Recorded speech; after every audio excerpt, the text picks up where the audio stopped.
It's Sunday, the 19th of November 2017.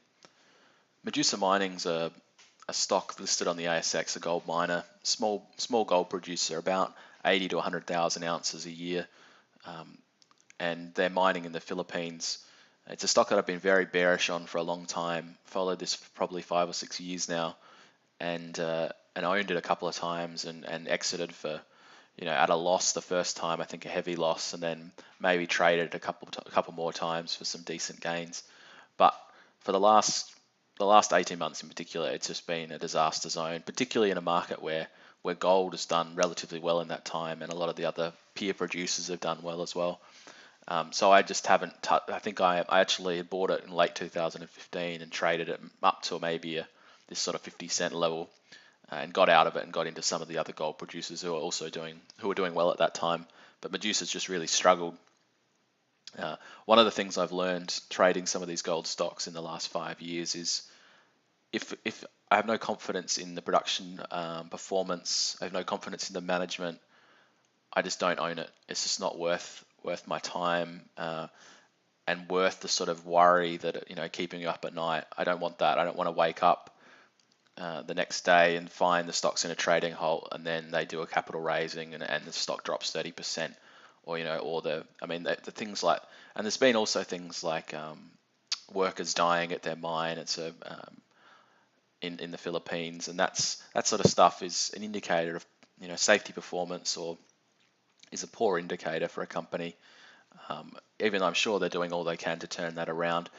But even though I was extremely bearish on the company, I understood that at the end of this period, there's likely to be a huge production turnaround when they debottleneck their mine and increase production, because they're able to hoist more ore by building a service shaft. And I'll talk about that in a moment when I look at their presentation. But just that was sort of my thesis for getting in here, is even though I'm bearish for a long time, when I see the first sign of positive turnaround in production, that's when I'm going to enter the stock, because that's the sort of point of maximum return for lower risk that I'm looking for. And I know my feeling is that the institutional investors tend to follow that same process. So they're waiting for that point where they know they're not going to have to raise new capital, for example.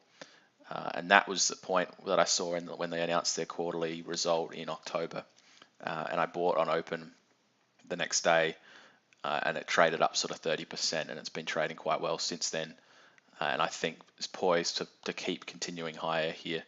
But something else also, that a positive experience I had in Resolute Gold a few years ago made me think that this might be something similar. You can see here, this was when I was looking at the stock, and this was the day they had a positive quarterly gap up on open from very depressed levels, not a lot of people interested, up a higher volume day, and then that was the move higher. And that was a positive cash build kind of quarter, paid off a lot of debt, and showed a real turnaround in production that was sort of followed up with about 2 or 3 quarters of good production results, and on top of that, an extremely good period for the gold price. So that stock was, probably the best, I think the best performer in the ASX 200 in 2015-16. So I'm not saying Medusa is going to do something similar, but I think it's got real potential to move considerably higher in the next 3 to 6 months. Some of those things that I like about the stock, here's what I was talking about with the service shaft, and that will really, I think, increase the amount of ore they're able to hoist, and I think sort of forecast maybe 25% extra capacity that they get out of the mine, because they're not constrained by the mill. So you can see here they've seen consistently mining around that 140,000 tons per quarter. But I think I'm not sure what that number goes up to, but from memory, I think it's around a 20 to 25% increase. And also the grade has picked up a little bit too. So in the last couple of quarters, you can see it's above 6 grams a ton compared to previously. So yeah, that's if they're getting up toward that sort of 30,000 ounces a quarter plus. At evaluate this market cap of this company is only around 100 million Australian dollars, a little bit less, and they've got decent cash now. There's no signs of capital raising imminent, and the thing that I really like is the low number of shares on issue, only 200 million If you look at a lot of their peer companies on the ASX, like Perseus or Silver Lake, I guess they're peer companies because they've been consistently poor performers as well. But they were the ones I used to follow, that sort of group of those three. But both Perseus, I think, is up to 1 billion shares on issue now because they did capital raisings, they've done takeovers, and Silver Lake, I think, is 500 or 600 million shares also. So even though Medusa's been a very poor performer, they have been able to conserve their share structure and not have to raise capital. And that was the thing that I looked for when they had that result came out. You could see here a nice positive cash build. I think they even they paid down some short-term loans that they'd had as well. So that was a real positive for me, and that's why I bought there, because I think the last worry I had was that capital raising would come along and they'd have to raise 50 or 100 million more shares, and that would really knock the share price. So when that came, when I saw that cash build, that was what I'd been waiting for, and that's when I bought the stock. So I think very positive that announcement was. They have sort of guided that maybe their December quarter might not be as positive, because I think it's consistently been a weaker quarter.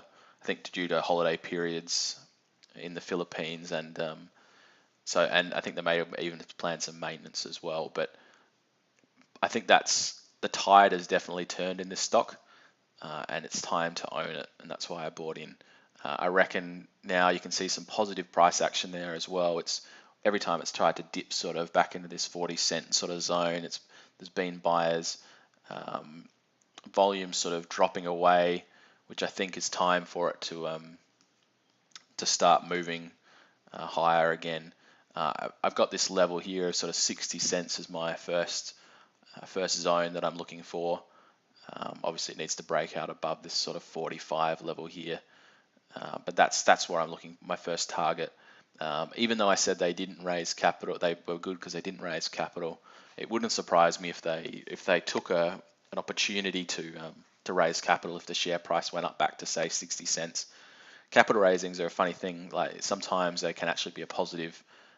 If they're actually using that capital to increase exploration spend and grow resources, for example, at a time when the market can clearly see that there's been a turnaround in performance, that's often viewed positively. And I think maybe if it got up to back to those levels, they might do something like that. There's no science behind that. That's just a feeling I have. But all in all, I think this has been this is a good turnaround story. Point of lower risk now, much lower risk than it has been in the last couple of years. And the sentiment has really shifted in this stock, as evidenced by that chart. And I'm looking for higher prices in the months to come.